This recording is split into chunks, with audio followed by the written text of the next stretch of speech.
Oh my god, I can't believe my eyes. How can she lift that massive rock all by herself? She's gotta be one of those adepti, surely.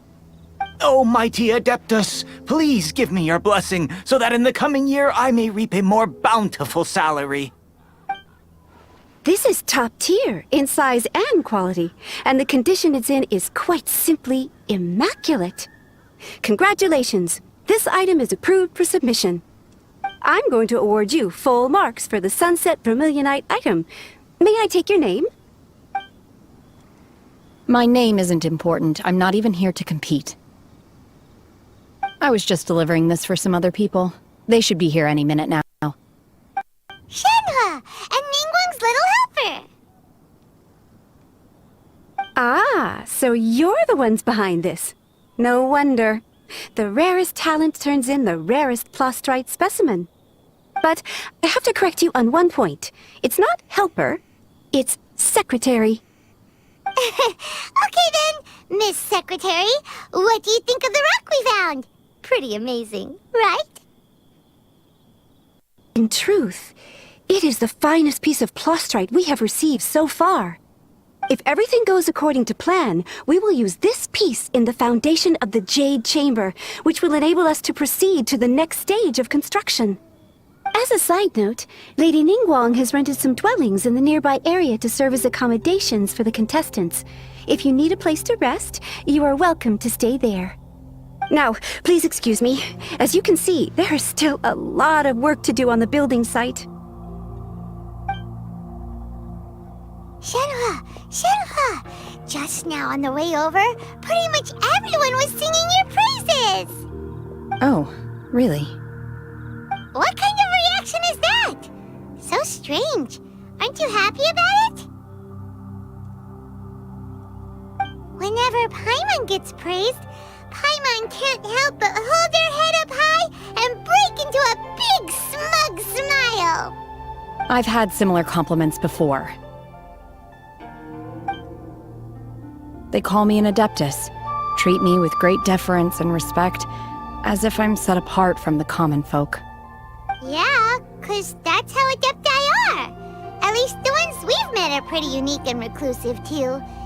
Way different than normal people. But I am not... Shenhe? I'm fine. I've been exerting myself quite a lot ever since we set foot in that abode. I'm just a little fatigued. Well, Byron said that there are some makeshift hotels we can use, right? Let's go check in and take a rest. No need. I simply need to find myself a secluded place in the wilderness to sit and meditate in silence. You can't do that. It's dangerous out in the wild on your own. When you're hungry, you go eat something tasty. And when you're tired, you go lie down in a nice, comfy bed. Okay. If you insist. Great! Now we're talking. Let's head to our hotel.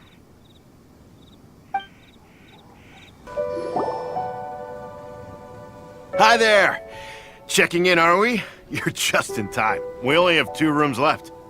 Since this was chosen as the building site for the new Jade Chamber, we've had a constant stream of people in this area. And not just workers either. Visitors, business people, tea sellers, all sorts.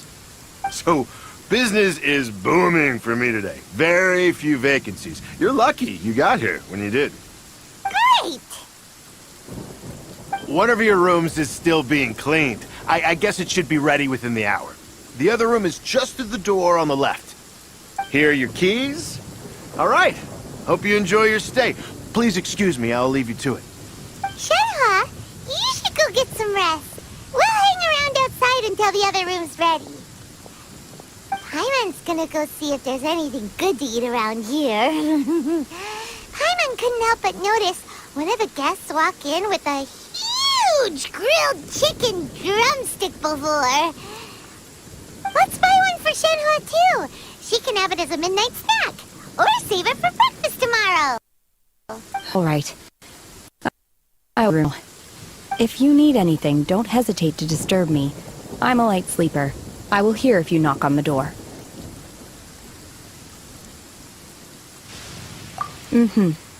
See you tomorrow.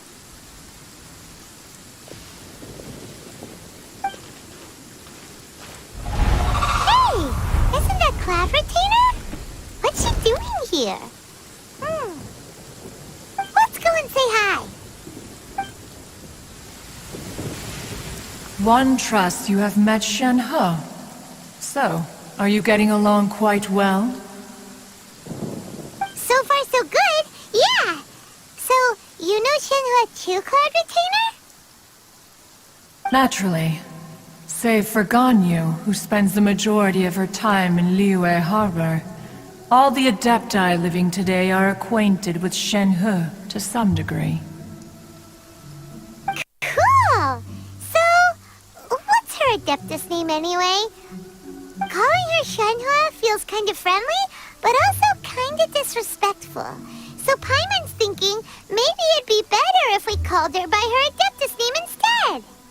Her Adeptus name? Why, pray tell, would Shenhe have an Adeptus name? Don't all Adepti have the title they go by? On this latter point, you are correct. However, Shenhe is human. Oh, right. Wait, what? What? You knew already? So is Paimon the only one who didn't know? Do you mean to say that she presents differently from ordinary beings? Well, to start with, her problem-solving methods are extremely direct. Ah, yes. She was like this all those years ago when one first met her. In this respect, she has not changed. One first found Shenhe by chance in a cave. One was passing by and sensed the presence of a god's remains. Being of an ever-vigilant disposition, one entered immediately to inspect the scene. Inside was Shenhe, then aged around 6 years old. In her hand, she held a dagger with which she was confronting a monster that was the god's remains incarnate. That sounds so dangerous. When one arrived, she had already been locked in confrontation with this monster for several days. Most mortal children are fragile, both physically and mentally, and are highly reliant on their parents for survival, but not so her. That she was able to endure such terrible danger was due not only to her strong willpower, but also to the bloodlust and homicidal instinct with which she was born. One dealt with the monster, yet she still refused to lower her guard. She even pointed her dagger in one's direction and remained ready to strike. Only after she was satisfied that one had no intention to cause her harm did she finally relent. In other words, if you hadn't passed by that day, Shenhe might have... Not necessarily. Upon one's arrival, one could sense that the god's wrath was gradually receding. Even had the stalemate continued, one suspects that Shenhe may have still emerged the victor of the confrontation. That's still so dangerous, though! Why are a kid battling against the wrath of a god in the first place? Alas, the mortal world is rife with suffering of every kind, and she had experienced her fair share of... Indeed, it is one to whom she refers. Shenhe has an extraordinary constitution, making her well adapted to practicing the Adepti arts. All the Adepti cherished her talents, and so we were willing to train her. However, her homicidal urges did not subside with age. Rather, they grew stronger day by day. Mooncarver once performed a divination for her. He declared that her fate is to bear the curse of calamity. consumed by malevolent energy. She is prone to bring harm to those around her. Such is the magnitude of the danger this poses, that her soul must be bound with red ropes to keep her homicidal instinct at the red ropes have indeed served to keep her calmer and more content. They also seem to have rendered her somewhat inexpressive. Perhaps the red ropes are so powerful that they have suppressed some of her other emotions as well.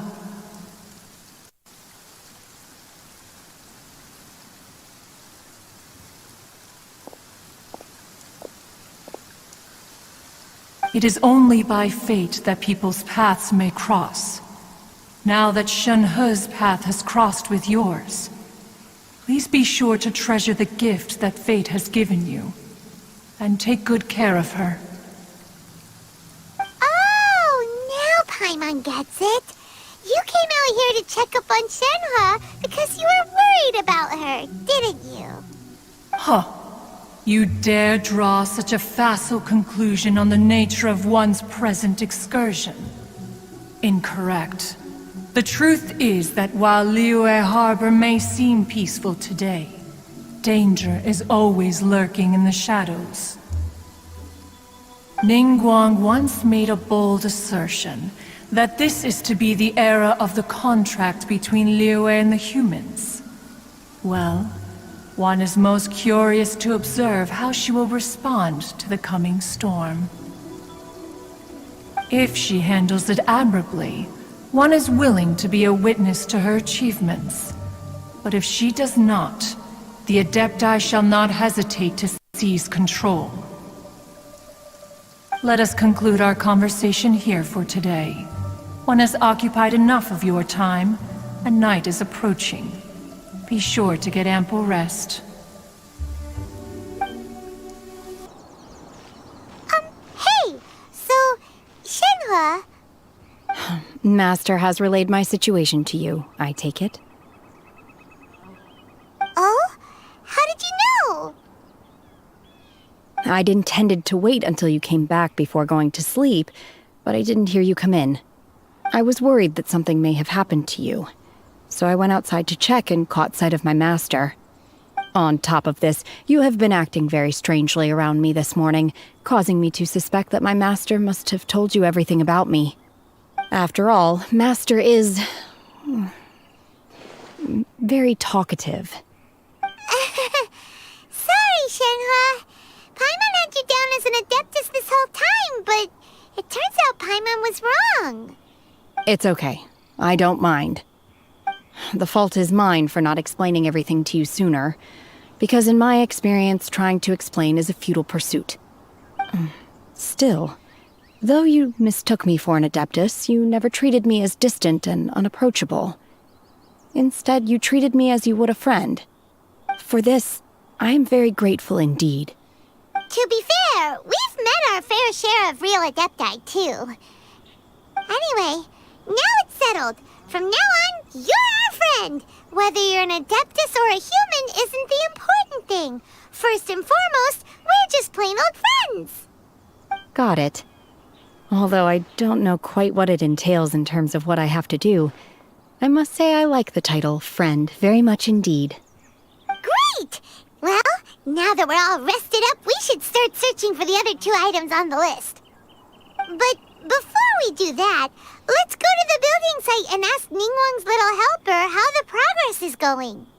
After all, Sunset Vermilionite is so rare.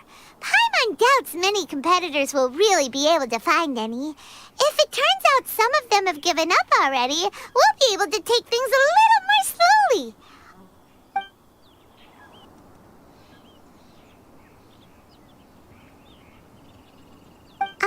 But it seems to be tied down by something. That's because it's not finished. Hey, Bylin! And hey, Beto! And hey, person Paimon doesn't know? Given the enormous scale of the Jade Chamber, we split the construction work into 2 phases to make sure the structure remains balanced. Before we find some suitable plustrite, we build the Jade Chamber's keel at ground level. Once the plastrite is ready, we place it into the keel and let the partially constructed jade chamber rise up to the height of the surrounding mountain peaks. The remainder of the construction work is then carried out at that altitude. Once everything is ready, we release the iron tethers and allow the jade chamber to rise to its target altitude. Miss Bywin, we've brought some new materials to submit. One moment, I'll be right there. The construction work has only been able to progress this rapidly thanks to the plastrite provided by you. Lady Ningguang is most grateful and looks forward to seeing more of your work. Wow, can't believe you sourced the plastrite so quickly. It's the key piece of the puzzle. Looks like you beat us to the punch. Beidou, you're joining the Jade Chamber contest too? Sure am. I happened to get my hands on a chunk of sunset vermilionite on a voyage a while back, so I figured I'd bring it over. Huh. So even though it's rare, we're not the only ones who managed to get a hold of it. Oh, I've got some introductions to do. This is the renowned Miss Yun, or Yunjin, probably the most famous figure in the Liyue opera scene. Greetings. These two are Paimon and the Traveler, both good buddies of mine. And this is... sorry, not sure we've met. Shenhe. I am their... friend. Good to meet you. A friend of a friend is my friend too. Or, as I like to say, a mate of a crewmate is part of the crew. Miss Yun is also here for the contest. Turns out she needed to borrow a boat, so we came together. It's an honor to finally meet you both. I've heard much about you. Miss Shenhe, though we are only meeting for the first time, I have a feeling that we will get along very well indeed. To be honest with you all, I am in great need of this opportunity to ask Lady Ningguang a question. That's why I joined the contest. Thanks to my father's connections, I was able to acquire a specimen of the plastrite required. Fortunately, it was approved for submission, despite being... Bandwagon. How'd I do? Is that what you had in mind? Precisely. Huh. Interesting approach. Okay then. All right, I'll go first. I have some leads on these wonder cores. From what I've heard, the core itself is really not that difficult to make. The hard part is getting hold of the ore used as raw materials. I'm gonna head back to the ship and ask Su Ling if he's heard of them. You guys... We will head into town and seek advice from Master Zhang of Hanfeng's Ironmongers. Thoughts? Wonderful. We'll split into teams then, and whoever makes progress first brings all of us a step closer to victory. I'm gonna take off. See you later. Okay, let's go! By the way, what question are you gonna ask Ningguang Yunjin? I'm looking for a venue to host the performance of our new opera. Lady Ningguang has excellent judgment, so I would like to hear her opinion. Ooh, what's the opera called? Paimon wants to go see it. The opera is a labor of love by my father. He wrote it based on a popular urban legend about an evil spirit and an adeptus. It's called The Divine Damsel of Devastation. Ah, hello. Are you here for something off the shelf, or do you need something forged? Excuse me, Master Zhang. We were wondering if you'd heard of something called a wonder core. Of course I have. Sorry, who's asking? My name is Yunjin. Perhaps you don't know me, but I believe that you forged some weaponry for my father in the past, for stage use. Yunjin? Stage use? Oh, so you must be Miss Yun.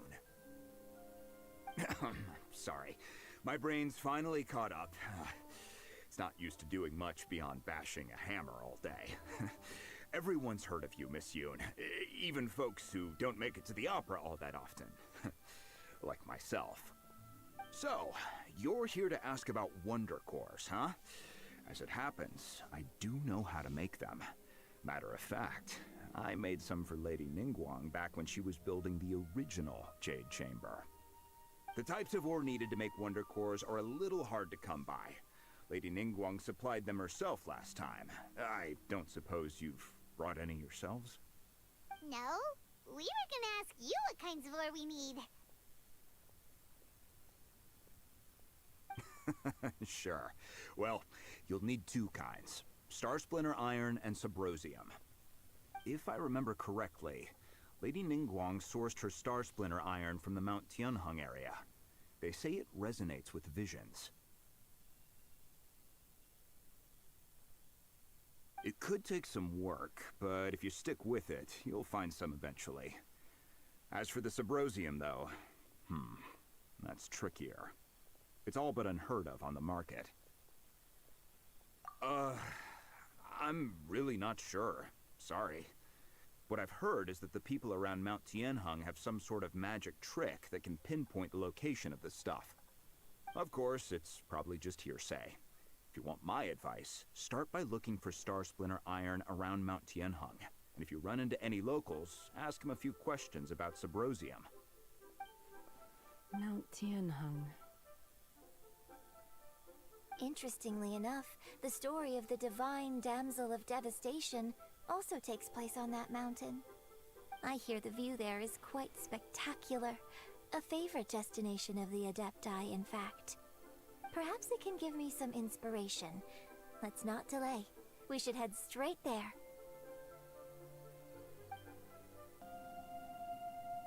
I came to Mount Tianheng once with my father as a child. I remember it being such a long climb that I could barely feel my legs by the time we reached the top. This is quite a trip down memory lane for me. Look at these majestic, towering peaks, and the gently flowing streams. It's like setting foot in paradise. No wonder the legend of the divine damsel of devastation is said to have taken place here. Adepti wander oft where mortals seldom stride. Indeed, this looks like a place that one might expect to be frequented by Adepti. The Divine Damsel of Devastation is your upcoming opera, right? And the story takes place in Mount Tianheng. Huh. Seems like you have a real connection with this place. What's the story about, though? It's the story of a girl becoming a hero. Cool. A hero story? They're Paimon's favorite. The legend first arose in this area. It is said that there used to be a prosperous village on the mountain. In that village, there was a loving couple who were completely devoted to one another. One day, a terrifying monster appeared.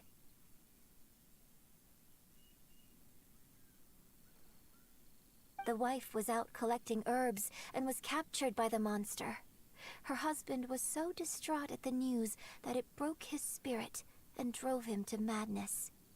The vile and vicious monster told the villagers, "If you want to live, you must sacrifice a child to me." What a nasty piece of work! Paimon sure hopes this monster gets put in its place! But the monster was so terrible and so strong that all within the village were terrified of it. They had no choice but to give in to the monster's demand. Just while they were discussing whose child would be given over to the monster, a little girl suddenly stood up and came forward. No! Don't do it, little girl! Unbeknownst to anybody else, she was concealing an exorcist's blade. She approached the monster's lair, feigning fear and trepidation. When she finally arrived, she courageously drew her sword and entered into a fierce struggle with the monster, from which she eventually emerged as the victor.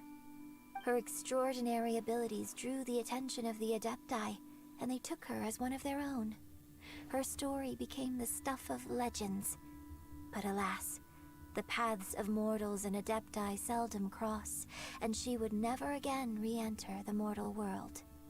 And so, destined to grace the mortal realm for but a brief moment, she vanished like a wisp of smoke into thin air. That's how the opera ends.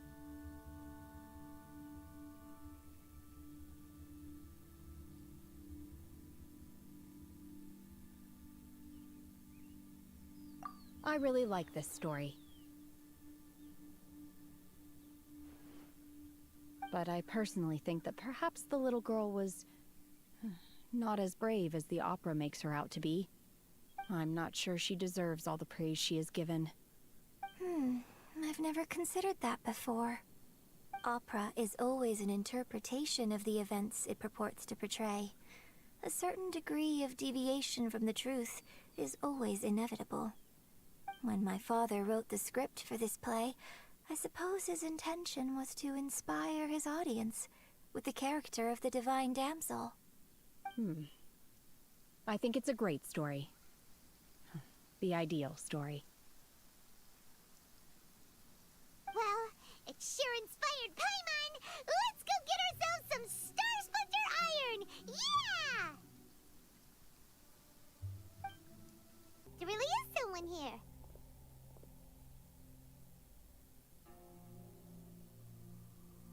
Yunjin, looks like you were right. Excuse us, sir. Can we ask you something? Huh. He didn't seem to catch that. Hello, sir. We were just passing by and wanted to ask if you happen to know anything about Subrosium.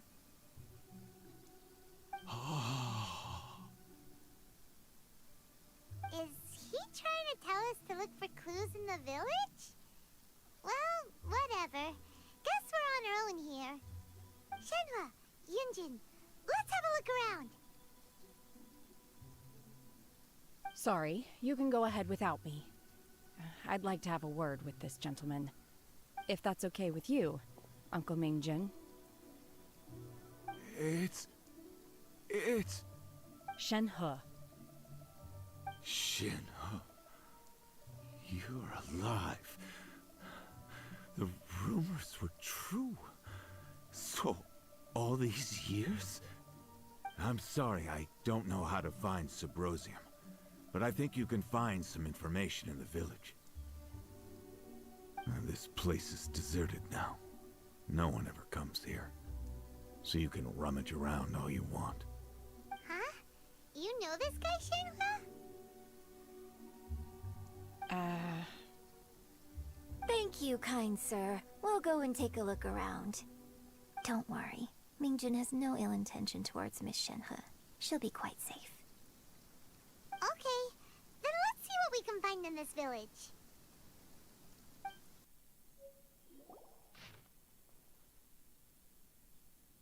The remains of a god, an abandoned village, Mount Tianheng.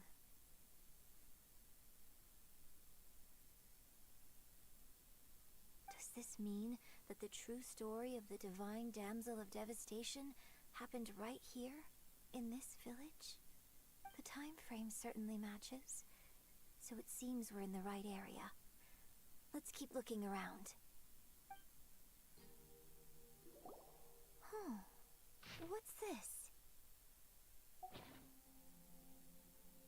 So, Shenhe is the divine damsel? Now that I think about it, she does behave rather like an adeptus, and she is about the right age. So that's why I've been getting the strangest feeling whenever I chat with her. I should have noticed it earlier. According to this text, the divine damsel from the opera was actually the daughter of the loving couple. And she didn't volunteer. She was sacrificed to the monster by her own father. Oh, the truth is even more lamentable than the opera. Now I understand why Shenhe said the girl was not as brave as people think. It wasn't her choice to enter that ghastly situation. She was forced into it. Oh, it looks like my father may need to make a few revisions to his beloved opera. This is it! So basically, we need to go to the middle of the lake south of Mount Tianheng at dusk, and we'll find us some Subrosium! Let's go back and tell Shenhe the news! One year when I was back visiting, I heard a story about a white-haired adeptus from a merchant passing by. I never imagined it was you. I was a very close friend of your father's. I could have stopped him from performing the summoning ritual. I had plenty of chances, but I couldn't bring myself to stand up to him. I just let things happen, let it all escalate. Well, we all know how that story ended. I bring flowers back here every year. And each time I wish I had a chance to apologize to you.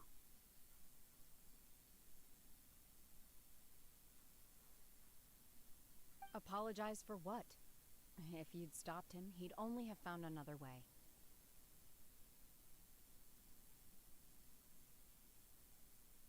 There is nothing he wouldn't have done for his true love.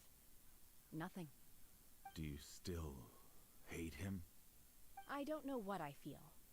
I'm told my fate is to bear the curse of calamity, so my master bound my soul with red ropes to curb my aggression. But it also dampened my emotions, making me dispassionate, like the Adepti.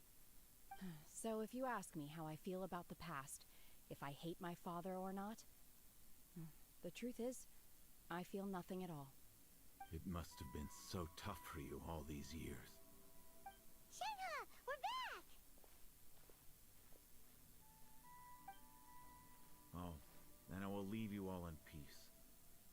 Shenhe, it brings me some solace knowing that you are okay. I'll tell you more about the old times next time we meet. Thanks, mister. We found some info in the end.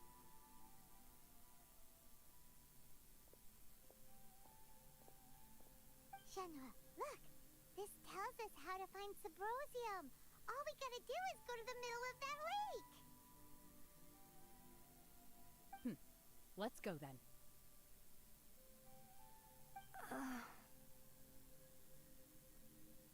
Miss Shenhe, there's something I'd like to talk to you about.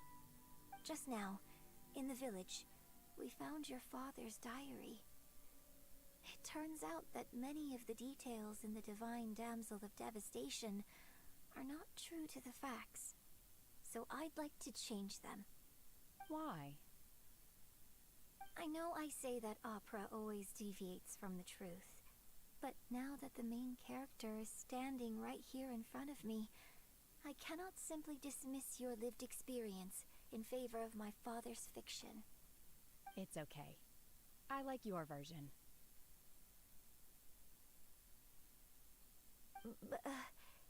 Huh? My master once said that the day I learn how to use my strength for the good of others is the day that I can truly become part of human society. So, I hope that one day I might be brave enough to stand up and protect others, just like the girl in the opera. But I've never thought this way before, and I wonder whether I will continue to think in this way. Don't worry. I believe you will. In fact, I think maybe you've already started to become the person you aspire to be. You just haven't had the opportunity to see it for yourself yet. Shenhe! Yunjin! Cut the chit-chat! Let's go!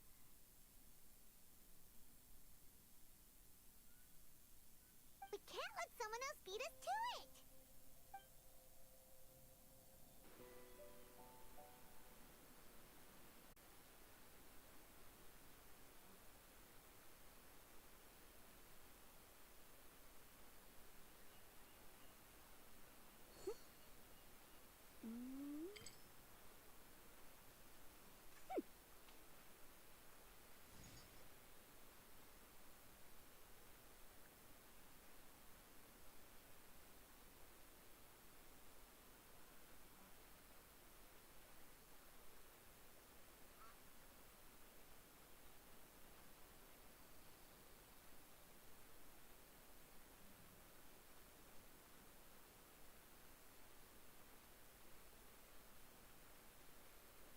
Sometimes the law is compatible with human nature, but sometimes the two conflict. Balancing the two is a discipline in its own right. That's everything we need! Let's head back and report in! Paimon's curious if Beto's made any progress.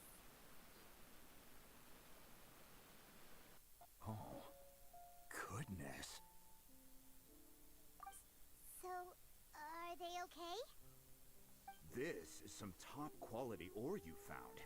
I think I'll get a good end product out of these. Guess now it's my time to shine.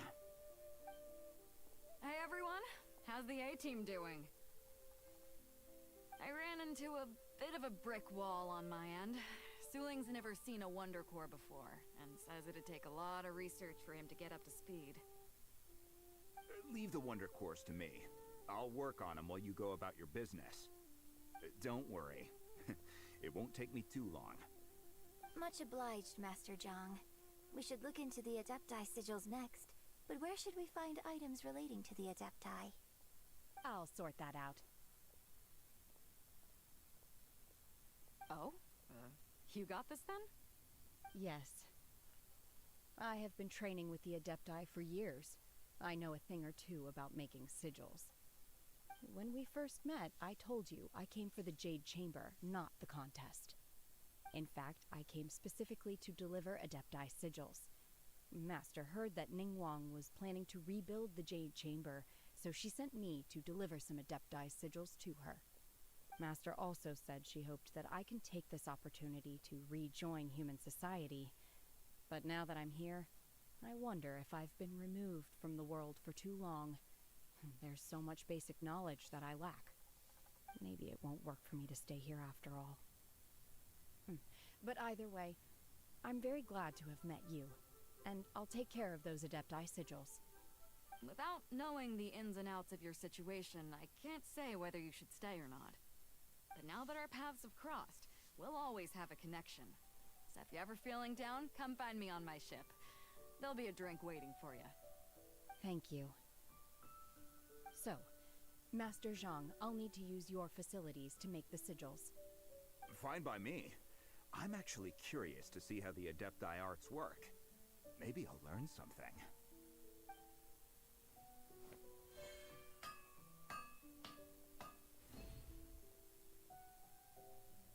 Whew. The sigils are ready. Though they are in some respects inferior to my master's, I can assure you there will be no quality issues. I've finished forging the things you asked for, too. Great! Let's go submit them before someone else gets there ahead of us.